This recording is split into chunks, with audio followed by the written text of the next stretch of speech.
Hello everybody, I'm Tom Secker. I'm a researcher and filmmaker very much inspired by the work that Bridget and the rest of J7 have been doing for the last 6 years.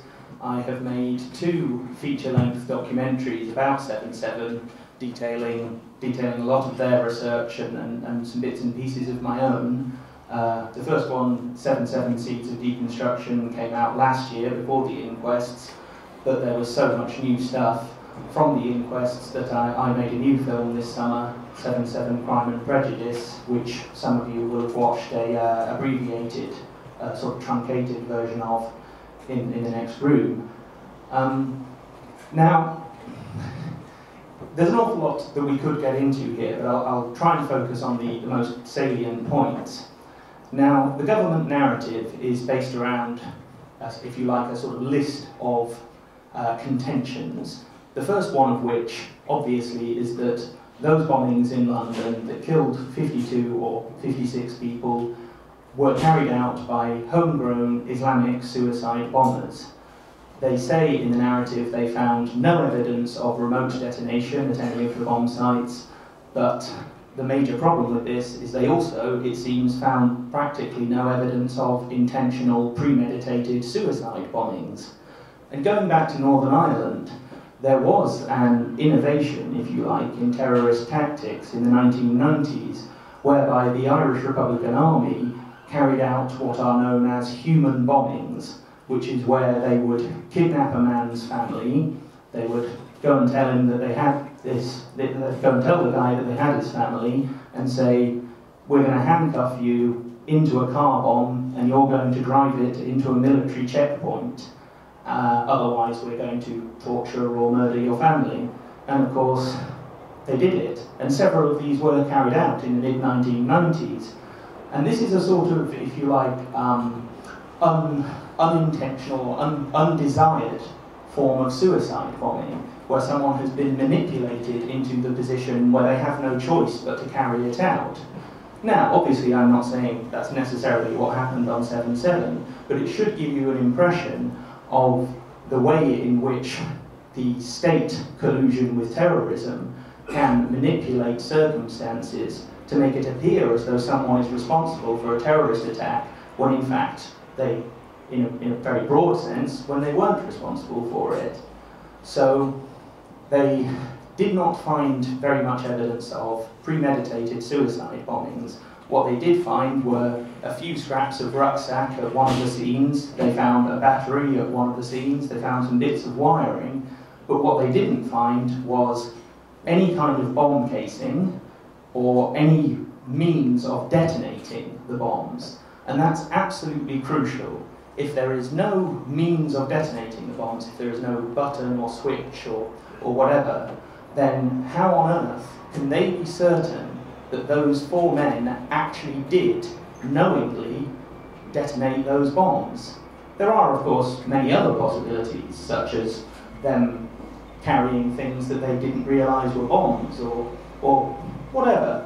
But the point is, without a fundamental building block of evidence, the method of detonation, without that being known, no allegation of responsibility against those 4 men can solidly be made. Yet, this has never really been examined by most of the independent press and most of the mainstream press too. And you've got to wonder why. You would have thought that if they had this evidence, they'd show it to us. And they haven't, so I can only assume they just haven't got it. Then we have the manner of the explosives, the actual chemical makeup of these explosives that were used. And this has been a matter of massive revision over the last 6 years. Initially, we were told they were military-grade explosives, C4 or something like that, which would obviously open up the question, where have 3 guys from Leeds and another guy from Aylesbury got military explosives from? Then they changed that a few days later. They find this supposed bomb factory up in Leeds on the, I don't know, 11th or 12th of July 2005, and they start saying, no, these were homemade explosives. They were based on hydrogen peroxide or some other form of peroxide-based explosives. But they found no trace of hydrogen peroxide explosives at any of the 4 bomb sites. And they sort of admitted this, I think, at the Menezes inquest in, what was it, 2008. And they very much confirmed this at the 7/7 inquests last autumn and winter, that they found no chemical evidence whatsoever for the main explosive charge. Now this is quite rare in bombing cases. It's normally a relatively simple procedure to either find remnants of the original explosive, little bits of like unreacted explosive that have burst off and stuck to something, or to find the residues from the chemical reaction, the output of the chemical reaction. And they don't seem to have found either, let alone both. So the question as to the method by which those people were murdered, you know, was it a dagger or a gun or whatever, in Cluedo, that question simply doesn't have an answer. Or at least every single answer we've been given has contradicted the previous answer that we've been given, and none of it actually seems to be based on empirical evidence whatsoever. So then we have the question of the four men's bodies being found at the scenes, supposedly bearing signs of injuries sustained in carrying out suicide bombings. But none of the four men's bodies were pronounced dead at the scenes. In fact, out of a total of 56 people killed in those four explosions, I think only 15 were pronounced dead at the four scenes, and those were, you know, this was done in the days after 7/7, a couple of days after 7/7, where they sent a forensic, sorry, it was a psychiatrist. It was actually on 7/7. Oh, it was actually on the evening of 7/7. At Edgware Road and Aldgate, the body count was one less. Yeah. Even though no one died in hospital. So Mohammed Sadiq Khan and Shahzad Tanweer's body were not identified. In fact, they said the following day, on the 8th of July, they found a small piece of spine for Shahzad Tanweer. So yeah. So I don't know what sort of explosive manages to totally disintegrate a whole person. Exactly. At two of the scenes, at Edgware Road and at Liverpool Street / Aldgate, they apparently only found small scraps of bodies of Shahzad Tanweer and Mohammed Sadiq Khan, whereas at the other two scenes they supposedly found relatively intact bodies. Now, this doesn't make an awful lot of sense scientifically. If they were all using essentially identical bombs in the exact same way, you would expect to find more or less the same damage being done to those four bodies, rather than two of them being completely disintegrated and two of them remaining relatively intact. At the inquests, they called up a forensic anthropologist by the name of Dr. Julie Ann Roberts, and she was tasked, we're not sure by who, but someone gave her the job of reconstructing the remnants of these bodies and making an assessment as to whether these people were in close proximity to or right next to the bombs when they went off. And the bodies that she describes reconstructing, in the case of Shahzad Tanweer and Mohammed Sadiq Khan, were far less disintegrated. They were far more intact and far more complete than the accounts told earlier at the inquests as to what they actually found at the scenes. So obviously we are then left with the question of, was she actually examining the same bodies? Are we even talking about the same bodies? Furthermore, she said she'd never been, this had never been carried out in an investigation in Britain before. No one had ever done this job before, of examining the remains of a body to try and determine how close it was, and therefore determine whether or not they were suicide bombers. Now, okay, I suppose we've never had a suicide bombing, or at least alleged suicide bombing in Britain before. That's not strictly true. If you watch the full version of my film, you'll find out that there is an interesting case back from the late 19th century. But anyway, we don't have the experts in this country to perform that examination and to perform that assessment. So, for one thing, why did they not call in experts from Pakistan or Israel or any number of other countries that have a long history of suicide bombings? And also, when she was asked by Hugo Keith whether or not she had the relevant expertise to make the assessment as to, what was the exact phrase, to distinguish between degrees of explosive damage to the bodies. She said she did not have that expertise, that she was not qualified in that field to make that assessment. So her entire testimony, no offence to her, but it's completely irrelevant. She isn't in a position to have made that judgment. She is a forensic anthropologist. She's, you know, the sort of job they would normally do would be at some kind of archaeological dig. They might find some 30,000-year-old body and they want to try and determine maybe how it died. That is the standard thing that she would be doing. She certainly had absolutely no experience in this particular task before, and like I say, we have no idea who gave her that job. So if we put these pieces of, I say pieces of evidence, non-pieces of evidence, if we put these lacks of evidence together, then we have to ask, firstly, were those 4 men even at those 4 locations? Were those bodies even found there? Secondly, assuming they were found there, did they actually show any greater evidence of being at the centre of the explosion than the bodies of the people who are identified as innocent victims?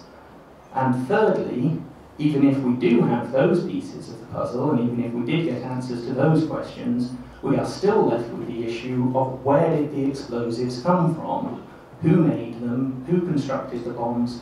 Who actually was responsible for carrying this out? Now, a key part of the government's narrative as well is that not only were these 4 men supposedly not known to the security services before 7/7, they were also allegedly acting completely alone. They were, what did they call them, homegrown, self-radicalizing suicide bombers. But at each stage of their journey on the morning of 7/7, we have witnesses in Leeds, in Luton, and in London who, to some extent, recognised these men being in the place that the Home Office narrative says they were, and at the times that the Home Office narrative says they were, but each witness saw at least one additional person alongside them at each point in the journey. So we are left, of course, with the question of, if these men were responsible, were there co-conspirators? And if they weren't responsible, who were these additional people alongside them? And did they play some role in setting them up to look like terrorists? You also have the question of the martyrdom videos, the so-called martyrdom videos, produced by Mohammed Sadiq Khan and Shahzad Tanweer. Now, some people have questioned those videos' authenticity, and I admit I have my doubts. But even if they are authentic, for one thing, we only have 2 videos. We have no video from Junaid Lindsay, we have no video from Hasib Hussain. If this was a conspiracy of 4 men who all radicalised each other, then presumably they would all be making videos declaring their willingness to martyr themselves in the name of Islam or whatever. And then you have the content of these videos, which is ambiguous, to say the least. In neither of the videos, in Khan or Tanweer's videos, do they make any mention of attacking London, let alone the tube stations, the tube network, let alone through the form of suicide bombings. And after all, if you're a terrorist, there's many different ways by which one could carry out an attack that doesn't involve killing oneself. So we have no establishment of intent, and we have no establishment of motive. And in particular, in the second film that I made, I tried to look at the criminal investigation and how it was conducted and how they made the conclusions and how they came to the narrative that they did come to. And as I say, the most fundamental issues in any criminal investigation would be establishing who was responsible, establishing how they did it, and establishing why they did it. And in the answers to each of these 3 main issues, main questions, we are left with a yawning chasm of non-evidence, of contradiction, of diversions, and of forensic, well, sloppiness would be to put it mildly. But it seems that they basically just sort of made this whole thing up. They tried to establish intent through the so-called martyrdom videos that don't really mention martyrdom and certainly don't mention anything about bombing the London Underground. They answer the question of the means by saying that they were initially military explosives and then saying they were homemade explosives, but they've never really been able to give a account of how these bombs were made. And in terms of who was responsible, they have only ever accused 4 men who are presumably dead, against whom there is virtually no case whatsoever. So we are left with far, far more questions than we have answers to. And I will say, I will echo very much what Bridget said about J7, that there is a trap here that we can fall into, whereby we try and construct an alternative narrative based around a lack of evidence of what actually happened. And that is not only dangerous, it's very foolhardy, because if we're wrong, we are wasting everyone's time. And not just wasting everyone's time, but we are providing targets to the likes of the BBC conspiracy files, to the likes of whoever it is who wants to debunk conspiracy theories. We are feeding them conspiracy theories to debunk. And if we don't have the evidence, then we're setting ourselves up for a fall. Now, I admit I am a bit of a conspiracy theorist. I wouldn't be stood here talking to you if I wasn't. I wouldn't be here today. I'm sure everyone else in the audience is too. But conspiracy theories in this sort of situation, where a mass murder crime has occurred, they are only useful insofar as they offer a hypothesis for exploration and investigation in exactly the same way as a police hypothesis of a crime should be used. You look at the evidence, you maybe draw up a sort of schematic hypothesis of what could have happened, and you test that against further evidence, and you test that against further evidence and information that you can obtain by investigating. That's fine. That's, in fact, an extremely productive way to approach this. But what we should be very careful of is letting our imagination run away with us, and so we get to a point where all we're really doing is cherry-picking little bits from here and there that support what we want to believe really happened. And that's something we should very much try and avoid, because it damages our credibility, it damages the potential for campaigning for a proper inquiry, and basically it makes us look like idiots. Thank you.